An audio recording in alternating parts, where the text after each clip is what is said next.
Élections couplées municipales et régionales. Le vote a commencé depuis ce matin sur l'ensemble du territoire. Le président de la République, Alassane Ouattara, a voté à Cocody.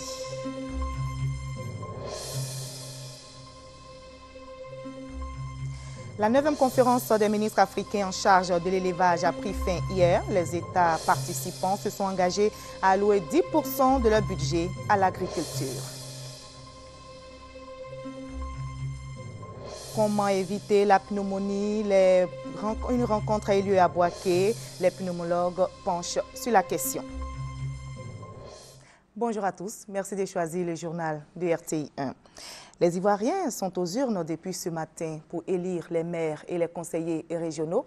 La plupart des bureaux de vote ont ouvert à 7h30. Le couplage des deux scrutins qui se déroule dans 183 communes sur 197 est une première en Côte d'Ivoire. Nos reporters sont déployés sur l'ensemble du territoire pour vous faire vivre l'ambiance du vote dans les différentes circonscriptions. Et Jérôme Kofi Abolin était dans la circonscription de Cocody où le président de la République, Alassane Ouattara, a voté. Lycée Sainte-Marie de Cocody, lieu de vote du président Alassane Ouattara. Il est environ 11h40 quand le président de la République y arrive pour accomplir son devoir, comme tous les Ivoiriens appelés aux urnes ce dimanche 21 avril 2013, en vue du choix de leurs conseils municipaux et régionaux. C'est au bureau de vote numéro 7 que le président Alassane Ouattara, avec son épouse Dominique Ouattara, va se rendre peu de temps après son arrivée pour mettre son bulletin dans l'urne. Cet acte comme une réelle opportunité pour le président de la République en tant que premier citoyen de la Côte d'Ivoire d'en appeler au bon sens et à la responsabilité de tous pour une élection sans violence, civilisée et démocratique. Je viens de voter. J'encourage tous nos concitoyens à faire de même. Les élections locales sont des élections importantes pour la gestion décentralisée du pays.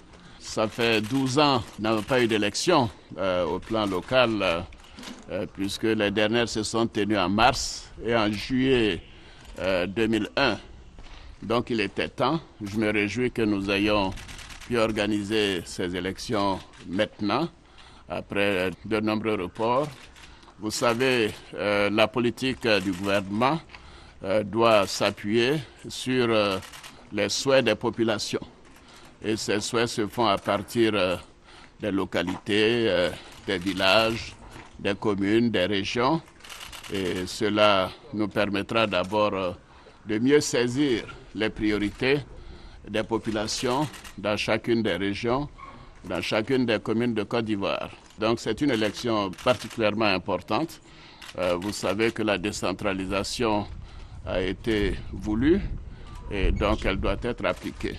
Alors, donc je souhaite que ces élections soient apaisées et que nos compatriotes puissent voter dans la paix, puisque les résultats seront donc importants pour permettre de nous assurer que nous sommes sur la bonne voie dans la réalisation du programme du gouvernement. Pour le président Alassane Ouattara, la participation massive des populations à ce scrutin, le dernier du processus électoral, va constituer une contribution à sa réussite et permettre ainsi à chaque acteur de se consacrer entièrement à son rôle face aux défis de développement. Voilà, et on va bâtir maintenant à Abobo pour voir l'ambiance dans les bureaux de vote. C'est avec Anne-Zélika Youra. Jour de vote pour les municipales. Dans ce centre du sous-quartier mobile à Abobo, les bureaux de vote sont enfin ouverts après un léger retard. Il y a un léger retard des centres parce que les mandats n'ont pas été donnés à temps. Mais tout est rentré en ordre, tout le monde est en place. Présentement, nous avons fait 5 centres. Normalement, nous avons 50 centres à notre disposition que nous devons observer. Dans ce centre, c'est le calme. Il est 11h et toujours pas d'affluence. Nous avons des handicaps. Partout où nous passons là, il n'y a pas d'affluence. Pas d'affluence non plus dans ce centre 6 au quartier mairie où les forces de l'ordre veillent au grain. Mettre de l'ordre pour essayer de régulariser les électeurs qui doivent venir accomplir leurs devoirs civiques. On a commencé à 7h, depuis là, bon, ça va. Néanmoins, un petit souci avec cet électeur dont on ne retrouve pas le nom sur le listing. J'ai ma carte d'électeur. Oui, c'est bureau 6. Il n'y a pas mon le missing, c'est tout mon problème. Un problème qui va être bien vite résolu. 7 candidats s'affrontent dans les urnes pour les municipales à Abobo, le PDCI RDA, le RDR et 5 candidats indépendants. À Korogo, l'équipe de reportage conduite par Léon Brou a suivi le vote des électeurs. 8h30 ce dimanche des élections couplées au groupe scolaire Soba 3, commune de Korogo. Seulement 18 votants, dont innocents, enregistrés sur les 376 électeurs appelés au bureau de vote numéro 9, ouvert à 7h30. Quand je suis rentré, on m'a donné une fiche où il y a 2 candidats. Et je suis rentré dans l'isoloir pour choisir mon candidat. Et la deuxième étape, c'est la même chose. Le processus est facile, c'est pas compliqué. Processus de vote simple mais timide engouement dans les lieux de vote, comme ici au lycée moderne où le ministre Mamadou Sangafoua a voté. Maintenant que nous avons de la démocratie et que le choix des citoyens est libre, il vaut mieux l'exprimer à chaque fois qu'on nous donne l'occasion. Donc j'en profite de votre micro pour lancer un appel à tous ceux qui ne sont pas encore venus exercer leur droit de vote de le faire, parce que s'ils ne le font pas, des décisions pourraient être prises en dehors de leur volonté. Jusqu'à 10h, aucun incident signalé. Les dispositions opérationnelles et sécuritaires étant de mise, telles que l'a constaté le préfet de la région du Poro. Même si on a commencé avec un léger retard, tous les agents électoraux sont en place, tous les représentants des candidats sont en place, donc c'est déjà réconfortant. Nous avons 49 lieux de vote dans la commune. Dans chaque lieu de vote, il y a au moins 2 agents de police et cela est respecté. La région du Poro, c'est 713 bureaux de vote pour 192 979 électeurs appelés à départager les candidats Tiemo Koyade du RDR et Sidoué Cagnon du PDCI RDA. Pour les municipales, 72 396 électeurs ont le choix entre Amadogon Koulibaly du RDR et Sita Koulibaly, PDCI RDA. À Gagnoua, les bureaux de vote ont ouvert avec un léger retard également, mais le scrutin se déroule dans de bonnes conditions. L'affluence est timide dans les différents bureaux de vote visités par nos reporters. Voilà, à Mans, nous avons maintenant sur place Michel Digré. Bonjour Michel. Dans quelles conditions se déroule le vote à Mans ? Oui, nous sommes au collège moderne de Mans. Les bureaux de vote ont ouvert ici à 7h du matin, contrairement à d'autres qui ont accusé quelques retards dus à des problèmes logistiques. Mais finalement, tout est rentré dans l'ordre. Le scrutin se déroule normalement sur la commune de Mans. Nous avons pu voir quelques candidats qui ont déjà pu voter. D'autres sont encore en train de sillonner les différents lieux de vote pour s'assurer du bon déroulement de l'opération. Nous vous donnerons d'autres informations à chaud au cours des prochaines éditions. Voilà, merci Michel Digré depuis Mans. Et dans le Kondougo maintenant, voilà, nous allons nous rendre dans le Gontougo où les électeurs se sont rendus aux urnes ce matin même. Le vote se déroule dans de bonnes conditions et c'est ce que nous dit Laetitia Manglé. Sapia, 23 km au sud de Bondoukou. Ce dimanche 21 avril, 830 électeurs environ sont attendus dans les 2 bureaux de vote de l'école du village. Mais avant le scrutin, certains préfèrent demander l'esprit de discernement au Tout-Puissant quand d'autres prennent place dans les files d'attente qui se dessinent déjà devant les bureaux de vote. Vieillards, non-voyants, jeunes, femmes, ici, personne ne veut se faire compter l'événement. Aujourd'hui est un bon jour, un grand jour de la Côte d'Ivoire, c'est le jour bon de vote de notre conseil régional. Donc voilà pourquoi nous sommes là ce matin. Nous sommes les Côte d'Ivoire, c'est sans ça là on allait rentrer en brousse, mais la paix est nécessaire. Je suis venu accomplir mon devoir civique, voilà. Cela veut dire faire le vote. Je cherche plutôt le développement de la région, en plus que je demande que cela se passe dans la paix. À Méré, localité de la sous-préfecture de Gouméré, par contre, bureau de vote attend électeurs. Il est 9h45 et seulement 10 électeurs sur les 190 attendus ont déjà fait leur choix. On a ouvert, comme on appelle, le bureau de vote depuis 7h14. Nous sommes à 9h30 et quelques et on n'a reçu que 10 électeurs qui sont déjà passés. Il faut dire qu'il n'y a pas d'engouement parce que la population ne se sent pas trop concernée par ces élections-là. Jusqu'à hier, mais les gens ne savaient pas qu'aujourd'hui on allait voter. Dans le Gontougo, 2 candidats sont en course pour être à la tête de la région. Kobenan Kwasi Adjoumani et Babako Kofi Dongo. Quel que soit le vainqueur ce soir, une chose est sûre, les populations attendent beaucoup des élus locaux. Ce n'était qu'une rumeur, ont tenu à signifier les ex-combattants dans la région de Gbeke. Ils rassurent les électeurs. Aucun acte de violence ne sera perpétré par eux pendant ces scrutins. Il s'agissait donc de folles rumeurs. Ouattara Amadou Walter, Kwame Jean de Dieu.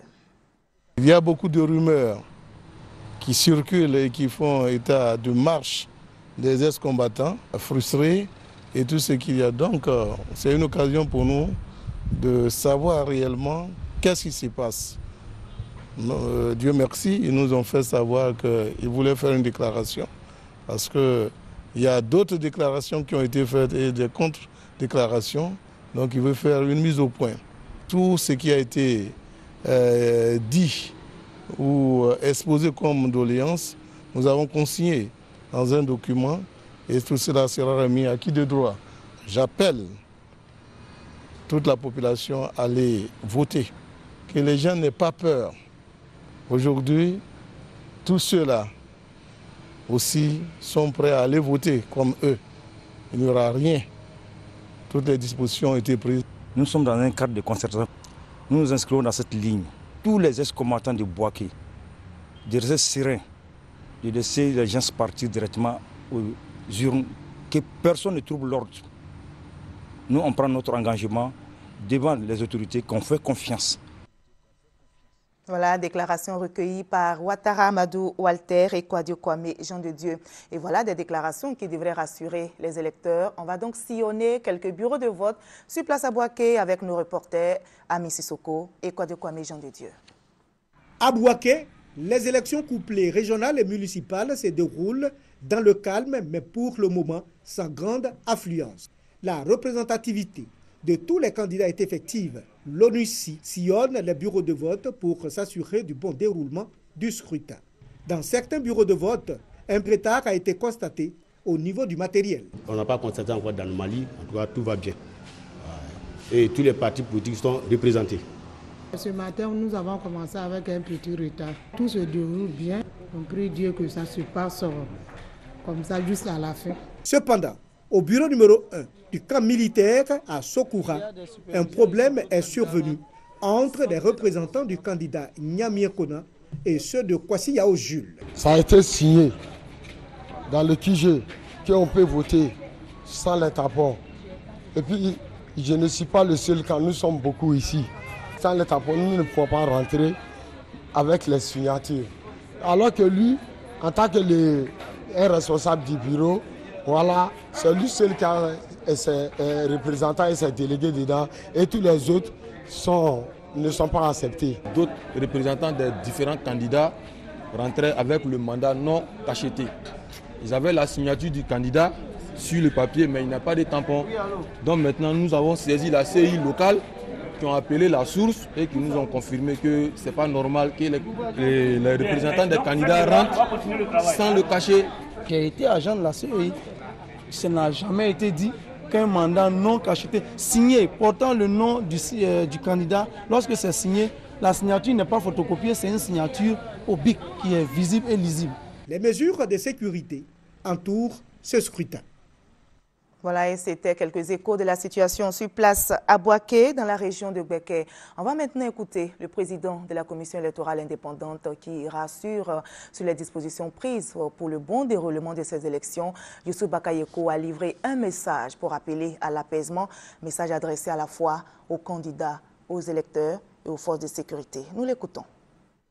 C'est terminé la campagne électorale. Place au vote ce dimanche 21 avril. Le président de la commission électorale indépendante CEI fait le point des 15 jours de campagne. La campagne électorale, il convient de le constater, s'est passée dans des conditions satisfaisantes dans l'ensemble.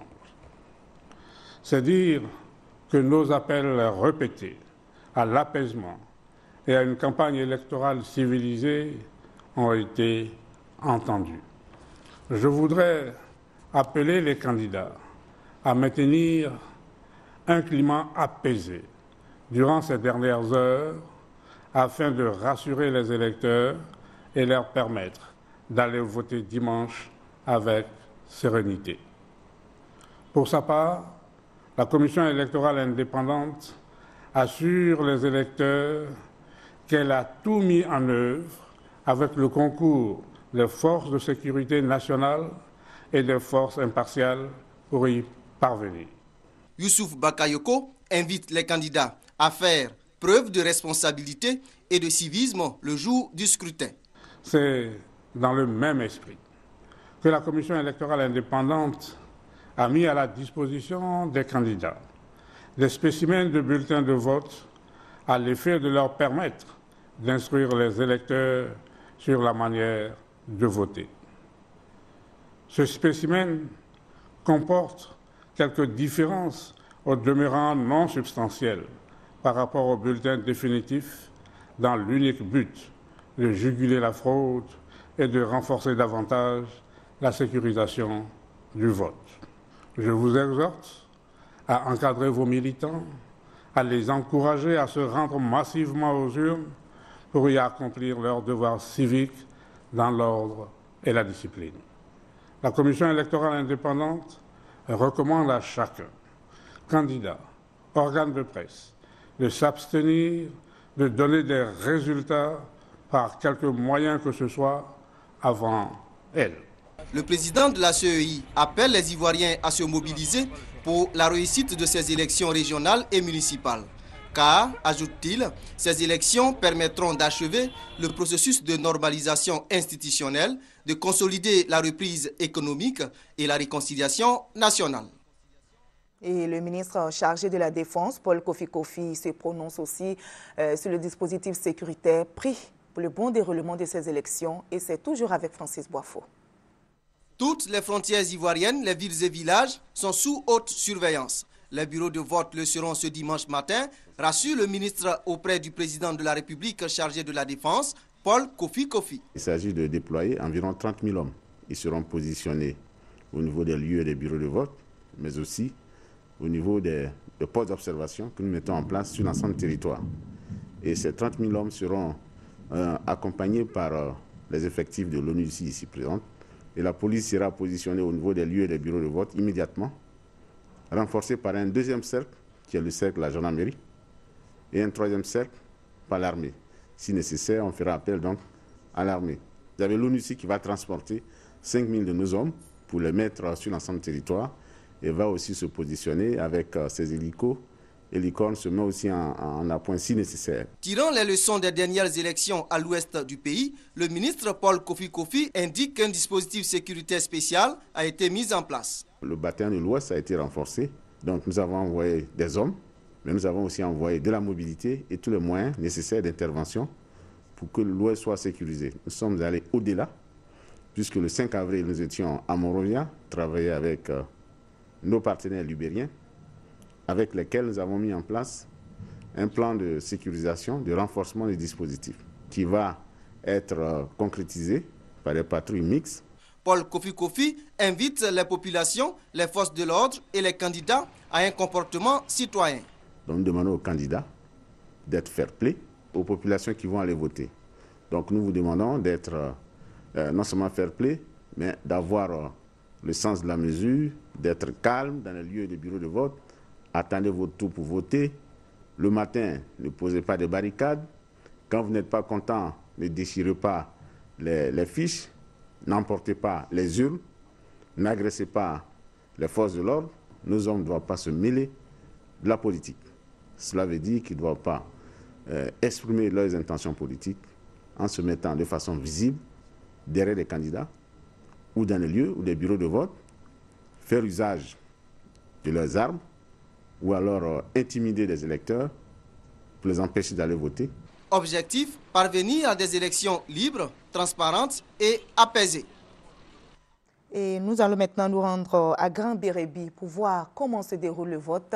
Michel Mambo y est pour vous. 10h30 ce dimanche matin à Grand Bérébi. Les électeurs ne se font pas prier. Après le culte, rendez-vous dans les bureaux de vote. C'est assumer mon devoir civique, quoi. Voilà. Bon, je suis là apparemment, ça fait au moins plus de 2 heures de temps, hein, mais jusque-là, bon, j'étais au bureau 002 là, et bon, je me suis trompé un peu de chiffres, et puis je suis arrivé, on m'a indiqué que c'est ici mon lieu de vote, donc bon, j'ai trouvé un peu l'affluence là, donc je me mets dans le rang. Pour le bon déroulement du scrutin, les agents CEI et différents représentants des 4 candidats en lice dans la localité sont à leur poste depuis le lever du jour. Nous avons commencé à 7h00 minutes. L'affluence est moyenne. Il n'y a pas d'incident majeur. Et dans notre bureau de vote, nous avons 336 inscrits. À ce moment précis, nous avons 48 votants. Dans l'ensemble, l'atmosphère est calme. Dans l'ensemble, ça se passe bien. Dans la grande majorité, les bureaux se sont ouverts à 7h. Donc nous avons commencé à sillonner. Bon, concernant l'engouement, nous constatons que véritablement, par rapport aux législatives, on sent que la population est en train de sortir. Parce qu'à cette heure-là, par exemple, aux législatives, c'était pas ça. Mais cette fois-ci, on voit la population, il y a un engouement. Mais pour l'instant, en tout cas, ça va bien. Voilà, nous sommes à l'EPP Grand Bérébi 1. Le scrutin se déroule dans le calme, on peut le dire, tout se passe bien. Pas d'incident majeur à signaler, en tout cas à cette heure de la journée, il est 11h. Les bureaux de vote ici ont ouvert depuis 7h ce matin. Pas d'incident majeur, je vous le disais tantôt. Et puis, il y a de l'engouement, en tout cas pour ce jour de culte. Voilà, merci Michel Mambo. Nous sommes maintenant à 13h. On espère que maintenant, comme tu l'as dit, l'affluence est très bonne. On va maintenant partir à Bondoukou pour voir l'ambiance dans les bureaux de vote. Et c'est avec Victorien Angouachi. Affluence dans les bureaux de vote à Bondoukou à l'occasion des élections couplées municipales et régionales. Les électeurs ont pris d'assaut les bureaux de vote avant 6h. Au lieu de 7h, on a commencé à 8h. On attendait le matériel avant de commencer. Parce qu'il a causé ce retard. Ici au Collège Moderne, le candidat du RDR a voté. Il appelle partisans et adversaires à une élection apaisée. Nous voulons des élections apaisées. Faire en sorte qu'il n'y ait vraiment pas de trouble et qu'à partir de 18h, le véritable vainqueur sorte des urnes. L'un des candidats indépendants a accompli son devoir civique au centre socio-éducatif. Il lance ici un message de paix. Une élection n'est pas une guerre. Je suis un adepte de la non-violence. Donc, je demande à tous mes partisans de garder leur calme. Le candidat indépendant Kra Atta n'a pas voté parce que pas enrôlé à Bondoukou. Il parcourt néanmoins les bureaux de vote pour s'assurer du bon déroulement du scrutin. Nous poursuivons notre randonnée, cap sur l'école BAD, au quartier Zanzan où a voté le maire sortant. À tous nos parents, à tous nos candidats surtout, je voudrais que les esprits soient calmés pour qu'on ait des élections apaisées et très civilisées. Pour l'heure, les élections à Bondoukou se déroulent dans l'apaisement sous la vigilance de la police nationale et des forces de l'ONUCI. Gessambi Thomas, lui, il est à Daloa et il a suivi le vote des électeurs dans les différents bureaux. L'opération de vote a débuté effectivement ce dimanche matin dans les lieux de vote de la ville de Daloa. Sans heurte et sans grande bousculade, mais avec un engouement relatif, les électeurs de Daloa ont exercé leurs droits. Parmi eux, des têtes de liste. C'est à la fois un devoir et puis également un droit. Face à une campagne civilisée. Elle a été civilisée et on fera aujourd'hui des élections civilisées. Pour que le meilleur d'entre nous gagne. Ce qui me plaît davantage, c'est que partout où je suis passé, c'est la paix, c'est le silence. Il y a la convivialité. Côté technique et sécurité, rien à signaler. Tout se déroule bien dans l'ensemble pour ces premières heures du scrutin. Depuis ce matin, ça se passe très bien. On n'a pas de problème majeur. Seulement, c'est au niveau des régionales. Beaucoup de parents ne savent pas qu'on doit voter en même temps les régionales. Souvent, quand on leur remet le bulletin, ils se disent que mon candidat n'est pas là. Donc, il faut essayer de temps en temps leur expliquer. Monsieur Zébé, citoyen à la retraite, se déplaçant difficilement, tient tout de même à voter, non sans lancer un appel aux autres électeurs. Le vote est un intérêt pour tout le monde. C'est un devoir civil. Il faut pratiquer ça. S'il n'y avait pas vote, on se serait révolté pour voter. Et maintenant qu'on ne peut pas se révolter pour voter, on n'a qu'à marcher quelques mètres. Même si c'est difficile pour moi, un aveugle, je le fais quand même. Pour ces élections couplées, c'est une population d'environ 300 000 électeurs qui est attendue dans le Haut-Sassandra et singulièrement environ 83 000 électeurs pour la seule commune de Daloa. On part maintenant à Bangouro rejoindre Eugène Atoubé. Il est sur place. Bonjour Eugène Atoubé, comment se déroule le vote sur place? Bonjour, effectivement nous sommes ici à Bangouro, dans la capitale de l'Indénieux Duablin. Depuis 7 heures ce dimanche, nous avons sillonné plusieurs quartiers et plusieurs sites de vote. On note sur ces sites que les populations ne sont pas arrivées en grand nombre les premières heures pour accomplir le devoir civique. On espère cependant que jusque dans l'après-midi de ce dimanche, elles viendront nombreuses les populations pour accomplir ce devoir-là. Il faut également noter que les sites sont sécurisés de sorte que les populations puissent voter tranquillement et librement. Je rappelle que pour Bangouro, il y a 4 candidats pour les municipales et pour les régionales, il y a 2 candidats. Ici, les populations montrent leur intérêt pour ce scrutin couplé municipal et régional. Merci Eugène Atoubé que vous retrouverez certainement à 20h pour d'autres échos. Voilà, c'est la Chambre constitutive de la Cour suprême qui en charge le règlement du contentieux électoral administratif. Question, quelle est la procédure à suivre pour contester les résultats d'une élection et dans quel délai? Élément de réponse avec Gabriel Zani. La salle d'audience de la Chambre administrative de la Cour suprême est désormais logée au 15e étage de cet immeuble situé non loin de l'ancien marché du Plateau. Dans cette salle vont bientôt siéger les magistrats et conseillers pour départager les candidats opposés dans des litiges électoraux. Le président de la Chambre administrative définit ici les procédures de contestation ou de défense des résultats des élections municipales et régionales.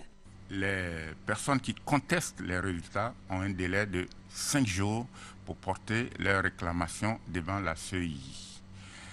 La CEI va recueillir tous les éléments relatifs au dossier.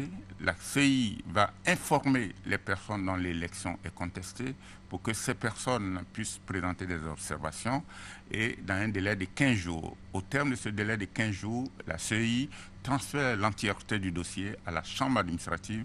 En tant que juge électoral, la Chambre administrative de la Cour suprême dispose de 30 jours pour trancher en cas de contentieux électoral. Elle peut annuler ou confirmer les résultats d'une élection au regard des preuves fournies par les parties en cause. Outre la gestion de la question des contentieux électoraux, posséder une salle d'audience pour une juridiction telle que la Chambre administrative de la Cour suprême constitue un véritable gain. Avec cette salle d'audience, la Chambre administrative va statuer in situ. La Chambre administrative gagne en temps, elle gagne en efficacité. Cette efficacité, la Chambre administrative en aura besoin pour faire face aux passions de plus en plus vives que suscitent les élections des organes des collectivités territoriales. En 2001, pour les conseillers municipaux, 103 requêtes contre 28 requêtes en 2002 pour les conseillers généraux ont été examinées.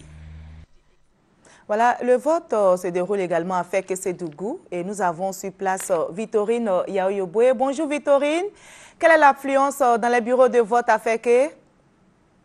Ici à Ferke, dans le Tchologo, ce n'est pas la grande affluence pour le moment devant les bureaux de vote. Nous nous trouvons en ce moment même au centre du lycée moderne de Ferke et à la mi-journée, les agents électeurs ont enregistré environ 50% de votants. Selon l'analyse de ces agents électeurs, ce taux de 50% est justifié parce que les élections locales ne présentent pas, par exemple, les mêmes enjeux que la présidentielle. Mais c'est certain, jusqu'à 17h, heure de fermeture de ces bureaux de vote, les populations viendront accomplir leur devoir civique dans le Tchologo. Alors, Victorine, parlez-nous du dispositif sécuritaire à Feke.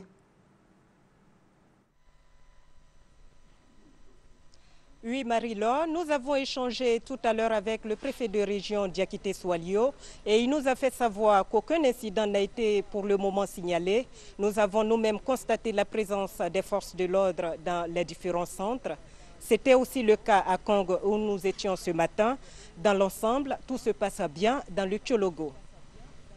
Voilà, merci Victorine Yaoyoboué que vous retrouverez aussi dans nos prochaines éditions pour d'autres échos à Tchologo, dans la région donc du Tchologo.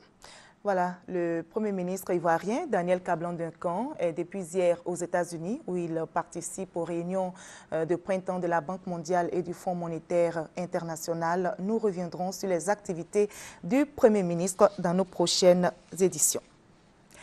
La 9e conférence des ministres africains en charge de l'élevage a pris fin hier. Les États participants se sont engagés à allouer 10% de leur budget à l'agriculture dans le but d'atteindre une croissance annuelle de 4,2% dans le secteur.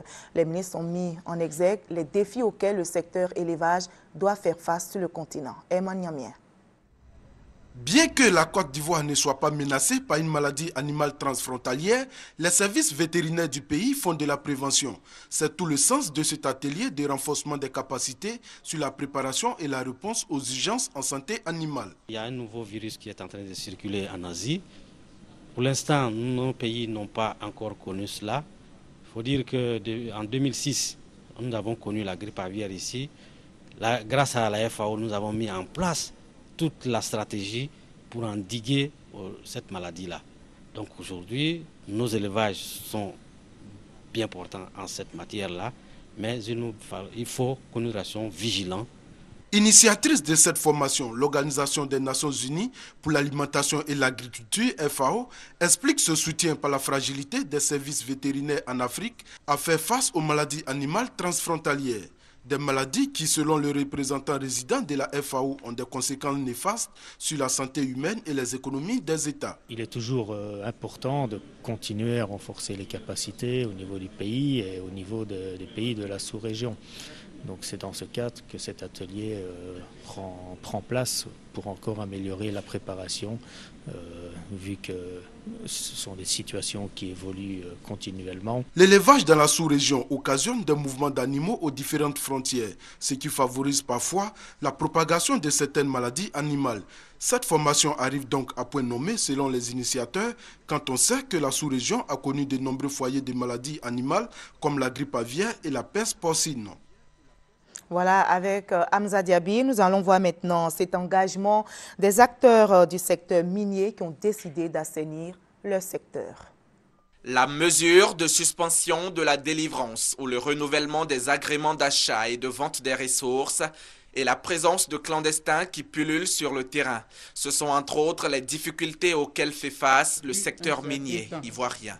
Une situation que déplore l'UNOMICI, l'Union nationale des opérateurs miniers de Côte d'Ivoire.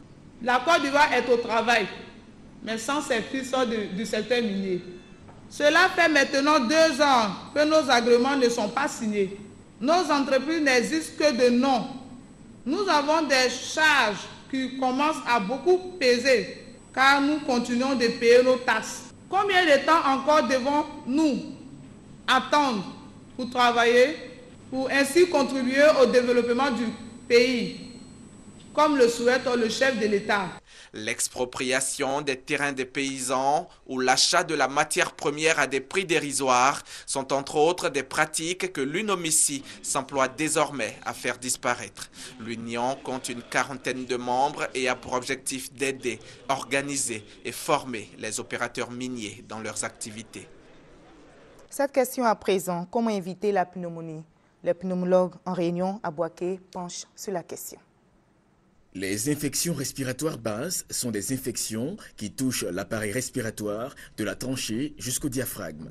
Les échanges contribueront à renforcer les capacités des professionnels de la santé et par ricochet à l'amélioration de l'offre des soins. Le professeur Almami Anne, venu spécialement de Dakar, a instruit les praticiens sur l'épidémiologie des infections respiratoires basses.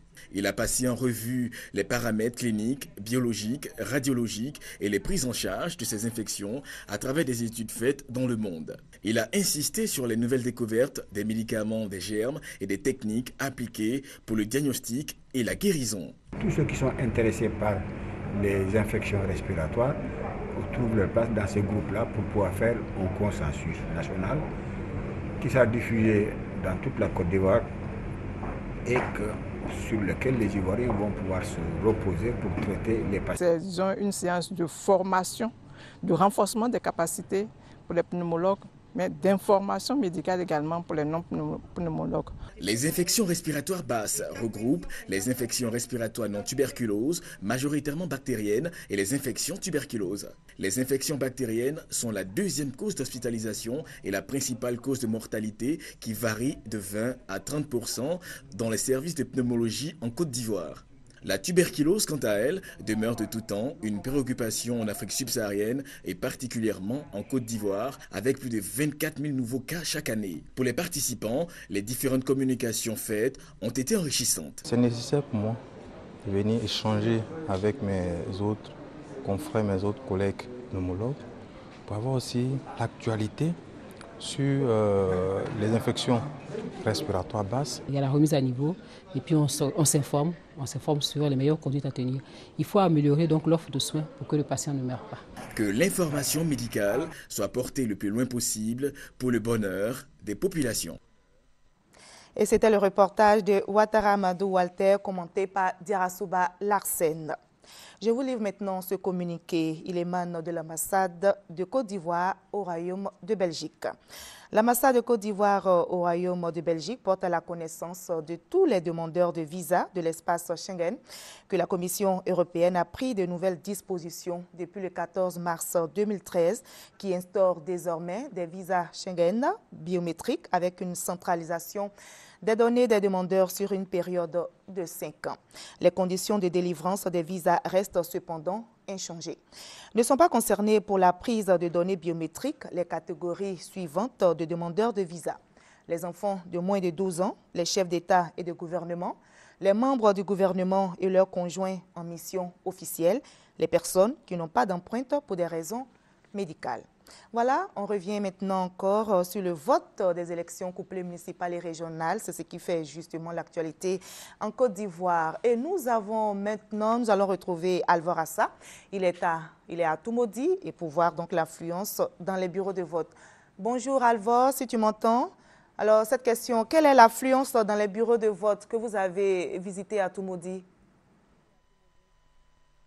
Bonjour Marie-Laure Goran. Après Yamoussoukro, nous sommes à Toumoudi, toujours pour les élections couplées conseil municipal et conseil régional.